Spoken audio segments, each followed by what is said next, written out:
नमस्कार साथियों, बिहार राज्य के पूर्णिया जिले में बनबनखी धीमा क्षेत्र में प्राचीनतम गोरेश्वरनाथ महादेव मंदिर के जीर्णोद्धार हेतु शिलान्यास कार्यक्रम का आयोजन किया गया। इसका उद्घाटन पाशुपतिव्रती राष्ट्रीय संत और महाकाल शक्तिपीठ के संस्थापक श्री स्वामी सिद्धार्थ परमहंस जी महाराज ने किया।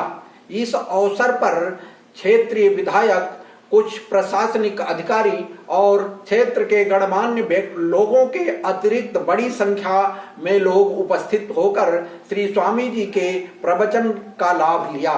स्वामी जी ने आध्यात्म पर सारगर्भित और प्रेरणादायी प्रवचन देकर सनातन धर्म, प्रकृति और गौ गंगा गायत्री के संरक्षण का आह्वान किया। नमामि तात शंकरम सुरम्य चंद्रशेखरम नमः महेश्वरम स्वभक्त कल्पपादकम त्वमेकैश्वरं शिवम अनादिदेवतम नमामि प्रेम मंगलम जगद्गुरुं च शाश्वतम्। निराकार परमेश्वर समस्त ब्रह्मांड के कण कण में व्याप्त उस जगत आत्मा को इस महारण्य की भूमि पर जिन्हें उग्रेश्वर नाथ नाम से संबोधित किया गया है, मेरा सौभाग्य है कि मैं आज उनके इस पावन प्रांगण में अपनी उपस्थिति दर्ज कराते हुए उनके द्वारा प्रेरित इस प्राचीन महालय को नवीनता प्रदान करने और उसे चिरस्थायी बनाने के लिए तथा इस महारण्य भूमि में जिन महान ऋषि संतानों ने आत्मान्वेषण किया, उन तत्वान्वेषी समस्त महापुरुषों की ऋण को उतारने का ये पावन अवसर प्राप्त हुआ। इस अवसर के सृजक परमात्मा उग्रेश्वर के अनन्य उपासक, जिन्होंने हर परिस्थितियों में अपने साहस और अपने धैर्य का परिचय देते हुए तमाम विघ्न बाधाओं को पार करते हुए करती है, उसी शक्ति के इस शिव को धारण करने के प्राकट्य स्वरूप को शिवलिंग कहते हैं। शिवलिंग एक प्रतीक है, वो आकाश में तारक लिंग के नाम से परिभाषित होता है और मृतलोक में हाटकेश्वर के नाम से, महाकाल के नाम से परिभाषित होता है और पाताल में हाटकेश्वर के नाम से परिभाषित होता है। तीनों लोकों में उसी शिवलिंग का प्रादुर्भाव है। संपूर्ण ब्रह्मांड की संरचना से पूर्व सबसे पहले शिवलिंग की आकृति उद्भासित होती है, क्योंकि उसमें दो, एक ऊर्ध्वमुखी त्रिकोण और दूसरा अधोमुखी त्रिकोण प्रकट होता है। यही उस संरचना का मूल है और उस संरचना से डमरू की आकृति बनती है जो शिवलिंग के रूप में परिभाषित होती है। डमरू को नाद का कारण मानते हैं। प्रत्येक जीव केवल 4 सप्ताह के बाद भ्रूण में उत्पन्न होने वाला जो मनुष्य है, जो जीव है, वो केवल ध्वनि से ही विकसित होता है, अर्थात संपूर्ण ब्रह्मांड उस ओम की ध्वनि से गुंजायमान होकर के निरंतर प्रणव को प्राप्त करता है, प्रत्येक क्षण नवीनता को प्राप्त करता है, विस्तृत होता है। यही प्रणव का मूल है, यही सृष्टि का मूल है। सृष्टि की प्रथम आकृति शिवलिंग है, इसलिए शिवलिंग की उपासना की जाती है, क्योंकि संपूर्ण ब्रह्मांड को हम एक स्थान पर स्थापित नहीं कर सकते, इसलिए उसमें ब्रह्म और प्रकृति के स्वरूप को एक साथ परिभाषित करते हुए उस परम शिवलिंग की शिवलिंग है जिसमें शक्ति रूपी प्रकृति नीचे अंजलि बांधे हुए उस पर ब्रह्म को धारण करती है। वो परब्रह्म परमेश्वर परमात्मा वो पुरुष है।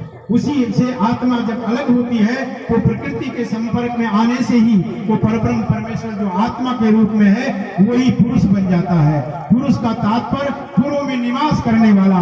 आप आज भी जानते होंगे कुछ प्रचलित नाम होंगे जिनमें पुरु का नाम लिया जाता है। पुर माने गांव, शहर, किले। इसी प्रकार शरीर जो प्रकृति से प्राप्त हुआ है, इस प्रकृति रूपी शरीर में जो पुर है, इस पुर में जो निवास करने वाला वो पुरुष है। और वही पुरुष पुरुषार्थ करने के कारण पुरुष कहलाता है। उसके लिए पुरुषार्थ है। पुरुषार्थ में धर्म है, अर्थ है, काम है और मोक्ष है, जिसकी परिभाषा भी अलग अलग है।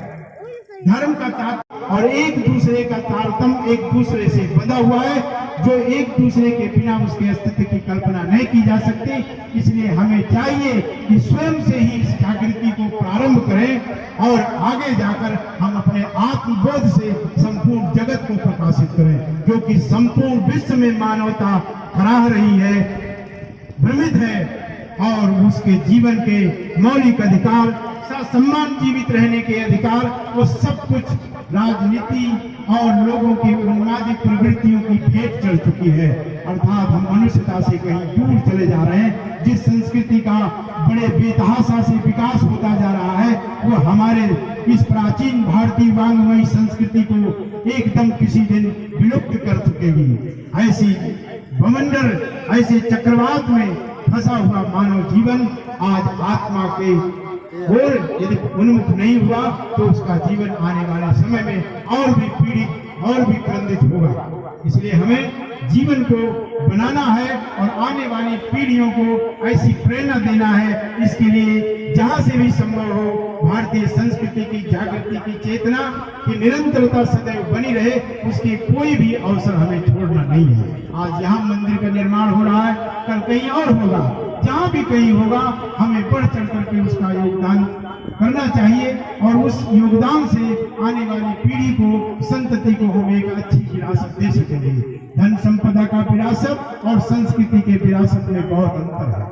आप बहुत सारे धन संपदा का ढेर लगा करके हस्तिनापुर के जैसे वैभवशाली सम्राट की व्यवस्था कर सकते हैं, लेकिन संस्कृति की व्यवस्था न होने के कारण वो महाभारत में सब कुछ काल कलुषित हो जाएगा। ऐसी स्थिति में हमें संस्कृति ही सर्वे रक्षार्थ सभी पहलुओं से रक्षा की प्रेरणा देने के लिए समर्थ है। इसलिए संस्कृति की रक्षा परम धर्म है। संस्कृति की रक्षा जिससे जहां जिस स्तर तक हो सकती है उसे करनी चाहिए।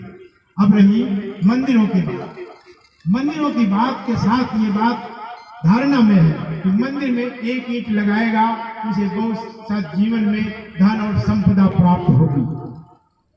धन संपदा प्राप्त होगी, इस आश्वासन से आप मंदिर में दान न करें, क्योंकि ये आश्वासन आपका आश्वासन ही है, ये बीच के लोगों ने दिया है, इससे उनका कोई प्रयोजन नहीं है। मंदिरों में ईंट लगाने का तात्पर्य यह है कि आपने जितने ईंट लगाए उतनी पीढ़ियों को आपने, उतनी संतति को आपने नवजीवन दिया है, उनके आने की संभावना आपने स्थापित कर दी है। देवता है, कोई परमात्मा है, वही ईश्वर है। आज हम अपने अस्तित्व को भूल चुके हैं, अपनी आत्मा के उस महान विराट स्वरूप को भूल चुके हैं। इसलिए यत्र तत्र माथा टेकते घूमते हैं, कहीं से भी हमें कुछ मेरे स्वार्थ के साधन का मार्ग मिल जाए। आप अपने को ही जगाएंगे तो आपसे बड़ा कोई नहीं होगा। आप अपने अंदर भीतर देखेंगे तो आप ही वो सर्वोपरि परमात्मा है। जिस समय आप अपने स्वयं को जान लेंगे उसी समय आप संपूर्ण ब्रह्मांड में सारे विषमताओं के कलुष को धो डालेंगे। वो विषमताएं क्या हैं? सामाजिक विषमता जो अध्यात्म से किसी व्यक्ति को दूर करती है, जो समता के अधिकारों से किसी को दूर करती है, जो उसकी स्वतंत्रता के अधिकारों से दूर करती है, वो विषमता है। वो विषमताएं जो परंपराएं ऐसी हैं जो प्राचीन काल से कुछ लोगों ने इसे अपने स्वार्थ के लिए इस्तेमाल किया, जिसके कारण आध्यात्मिक, चारित्रिक, नैतिक और आर्थिक और सामाजिक स्तर पर विषमताएं व्याप्त हुई। वो विषमताएं मनुष्य जीवन की और वास्तविक सामाजिक धर्म की लिए अभिशाप बनी हुई है। सामाजिक चेतना को जागृत करने के लिए हमें अभ्यंतर की जागृति आवश्यक होगी। जब हम संसार को देख रहे होते हैं तो संसार दृश्य होता है और हमारा दृश्य इंद्रिय दृष्टा होता है, और जब हम अपने इंद्रियों को देखते हैं तो मन दृष्टा होता है, इंद्रियां दृश्य हो जाती हैं। जब हम मन को देखेंगे तो आत्मा दृष्टा होगा, मन दृश्य हो जाएगा, और जब आत्मा को देखने की बात आएगी तो हम स्वयं से नहीं देख सकते, क्योंकि उसे परमात्मा ही देखेगा। यही आत्म साक्षात्कार है, यही अध्यात्म का मूल है।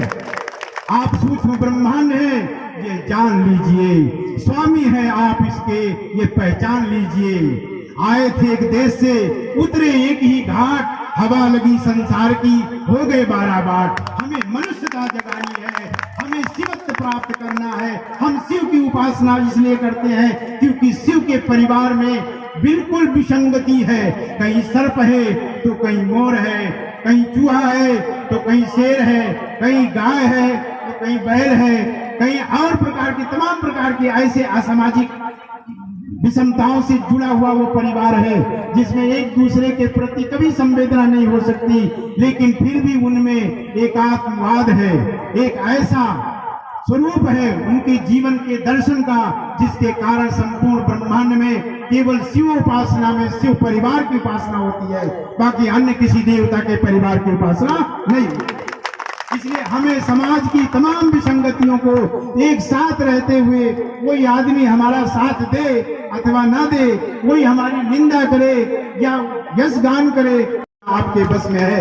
इसलिए आप इसे स्वयं बदल सकते हैं और समाज में आप उस अपेक्षित लाभ को प्राप्त कर सकते हैं जिसके लिए आपका ये जीवन हुआ है।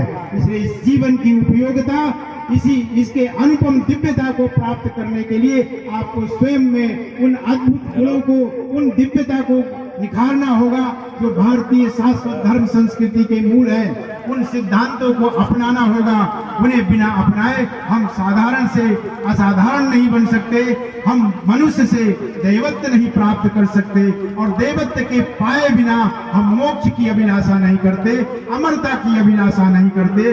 शिवोपासना हमें उसी अमरता और दिव्यता की ओर ले जाती है। इसलिए शिवोपासना की निरंतरता को बनाए रखने के लिए यत्र तत्र ही नहीं, सर्वत्र मंदिरों की स्थापना की जानी चाहिए, और उन मंदिरों से मानवतावादी संदेश संचारित किए जाना चाहिए, ताकि मनुष्यता की सेवा के लिए मनुष्यता ही आगे आएगी, तभी उसका कल्याण निहित है। ऊपर से कोई उतरने वाला नहीं है।